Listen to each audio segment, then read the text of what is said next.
atonement faith. Yan po ang kanilang stand.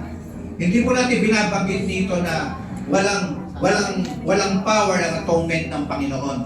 Ang salvation po ay nawawala dahil sa free will o ginusto ng isang taong mananampalataya na lumayo siya sa Panginoon. Amen. Ang atonement of Christ ay hindi lamang sa elected niya, hindi lamang sa pinili niya, kundi ang atonement o pagliligtas ay para sa lahat ng tao. Tama. Hindi lang yung basta pinili lang ng Panginoon at kung di ka pinili, kahit anong gawin mo, hindi ka ligtas. Hindi po ganun.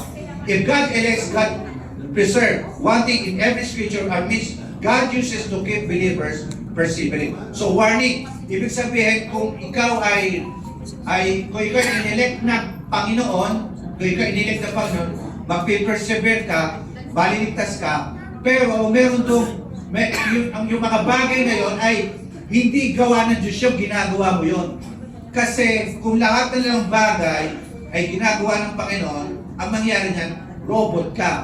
Ang ibig ko sabihin, nagpe-persevere ka dahil sa grace ng Panginoon. Mapasin po ninyo, kapag tayo gumagawa ng kasalanan, mapasin nyo, ang Diyos pa rin ang gumagawa ng kapalaran para malayo ka sa tukso. Pero kapag ang tukso, ipinamuhay mo, yun ang problema. Ayun, ang dalit. Di ba kayo tataka? Kapag kayo nasa tukso, gumagawa ang paraan ng Panginoon para huwag kang malapit sa tukso. Amen. Pero kapag ang tukso, palagi mo ginagawa, papatayin ka ng kasalanan. Katulad ni sino? Katulad ni King David, sabi niya, restore to me the joy of my salvation sa Psalms 21. At si Samson. Si Samson kasi mahaba ang kanyang buhok.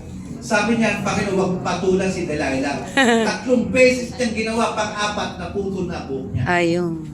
Pang-apat, doon na umalis ang Espiritu Santo at pinutol na ang kanyang buhok. Grabe. Kasi, ililigtas ka ng Panginoon first, ililigtas ka ng Panginoon second, ililigtas ka ng Panginoon third sa kasalanan. Pero inabuso mo na ang biyaya ng Diyos, kaya magkakaroon ka ng consequences sa kasalanan mo. Sana, bago tayo labutan ng hininga, tayo ay mapakinggan pa rin ang Panginoon. Pero mahirap yung sinasadya ang kasalanan. Amen. Alam mo sinasadya ang kasalanan mo. At alam mo rin ba, inaabuso mo ang biyaya ng Panginoon.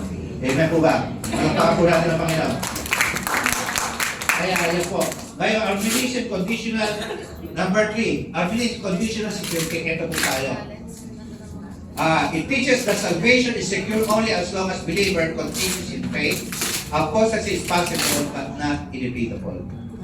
So kung tayo maminsan ay nagkakasala, kung tayo maminsan nagkakamali, ay nangyayari yun. At di naman pwede maiwasan yun. Pero ang biyaya ng Diyos ay nandiyan. Kaya God is faithful. What He does not override human freedom.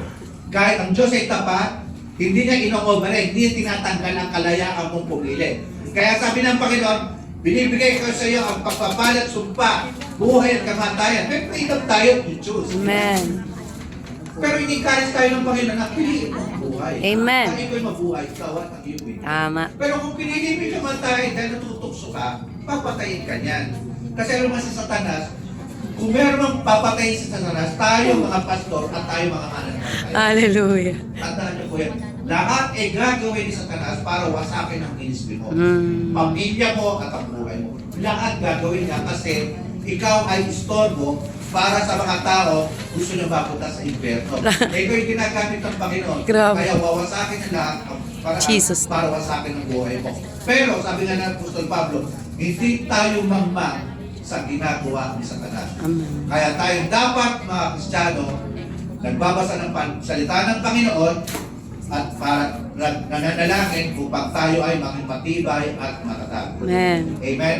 Kaya dito dapat ang mga pastor ay nabasa ang Bible from Genesis to Revelation. Tanong, nabasa na ba ninyo?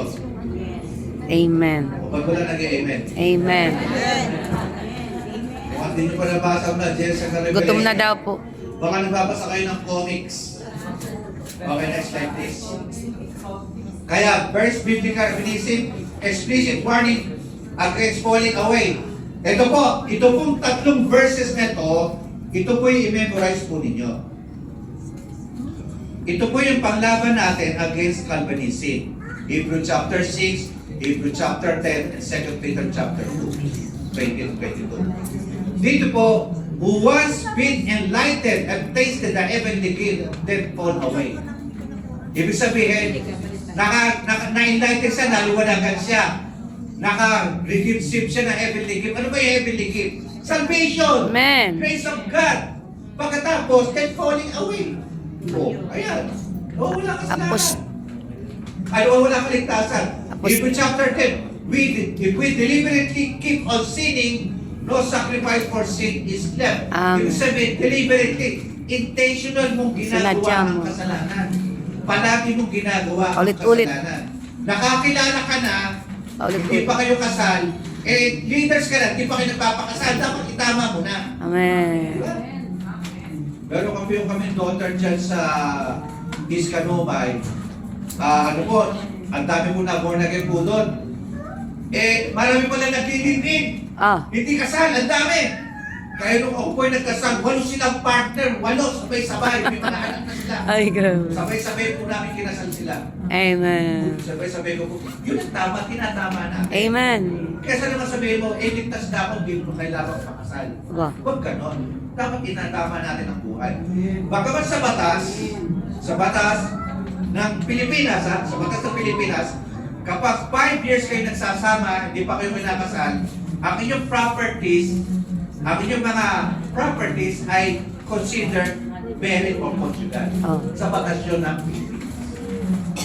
Ibig sabihin, i-interpret ng batas kung sa